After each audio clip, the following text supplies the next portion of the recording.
ہے. اسی طرح ایک روایت کے اندر یہ وارد ہوا ہے, یہ دعائیں میں نے کئی مرتبہ پیش کی ہے, مستد احمد کی دعائیں کر مانی جاتی ہے. اللہم انی عبدک, اللہ کے رسول صلی اللہ علیہ وسلم حضرت عبداللہ بن مسعود راوی ہے, کہتے ہیں کہ ما اصاب احدا قط ہم ولا حزن, فقال کہ کسی بھی انسان کو کوئی غم اور دکھ ماضی مستقبل کا, ماضی اور حال کا لاحق ہو, کوئی اندیشہ لاحق ہو, اور وہ یہ کلمات کہے, کلمات بتائیں, اور آخر میں کہا کہ دکھ تکلیف میں جو بھی بندہ یہ کلمات کہے گا اللہ تعالیٰ اس کے دکھ کو, پریشانی کو دور کر دے گا. یاد کرنا چاہیے ہم تمام مردوں کو, عورتوں کو, مسلمانوں کو, ہاں.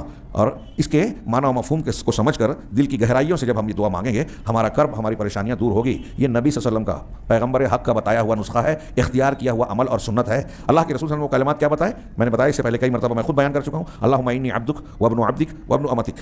اور اس سے پہلے میں نے جمعہ کا خطبہ بھی ابھی ماضی قریب میں دیا ہے اس دعا پہ, کہ اس میں 4 بنیادیں ہیں. پہلے حصے میں بندے کی عاجزی, دوسرے حصے میں اللہ تبارک و تعالیٰ کے اسماء الحسنی کا وسیلہ, تیسرے حصے میں بندے کا اللہ تبارک و تعالیٰ سے عہد و پیمان, ہاں, اور چوتھے حصے میں دعا. تو کہا اللہم انی عبدک, اے اللہ میں تیرا بندہ ہوں, وابن عبدک, تیرے بندے کا بیٹا ہوں, میں بھی تیرا بندہ, تیرا غلام, ہاں, میرے باپ بھی تیرے غلام اور بندے.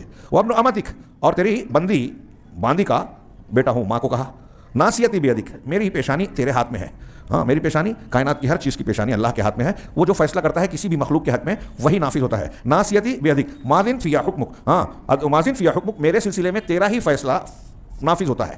جو تو فیصلہ کرتا ہے وہی ہوتا ہے میرے ساتھ. میں بیمار ہوں, تیرا فیصلہ. میں امیر ہوں, تیرا فیصلہ. میں غریب ہوں, تیرے فیصلے سے. مجھے کوئی دکھ, پریشانی, کوئی ٹینشن ہے, تیرے فیصلے سے. تو تیرا جو فیصلہ ہے وہی نافذ ہوتا ہے میرے حق میں قبول کر رہا ہوں. عدل فی قضاؤک, یہ دیکھیے بندے کا اپنے آپ کو سپرد کرنا, کہ تیرے اندر, تیرے فیصلے میں, تیرا جو بھی فیصلہ ہے, ہاں, لوگوں کو کچھ بھی لگتا ہے لیکن حقیقت میں وہ عدل و انصاف پر مبنی ہے. اللہ کسی پر ظلم نہیں کرتا. ہاں, عدل فی قضاؤک, تیرا جو فیصلہ میرے بارے میں نافذ ہو رہا ہے وہ عدل پر مبنی ہے, کوئی ظلم نہیں ہے, میں مانتا ہوں.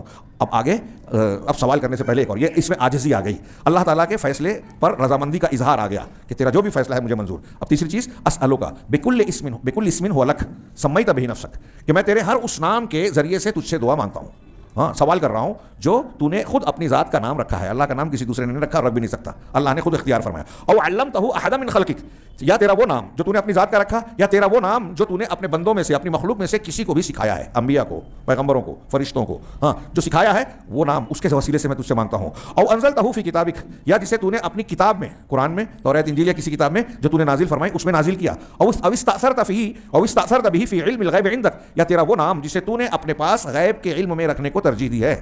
استأثرت بہ, اس کو ترجیح دی ہے فی علم الغیب, غیب کے علم میں رکھنے پر, عندک, اپنے پاس.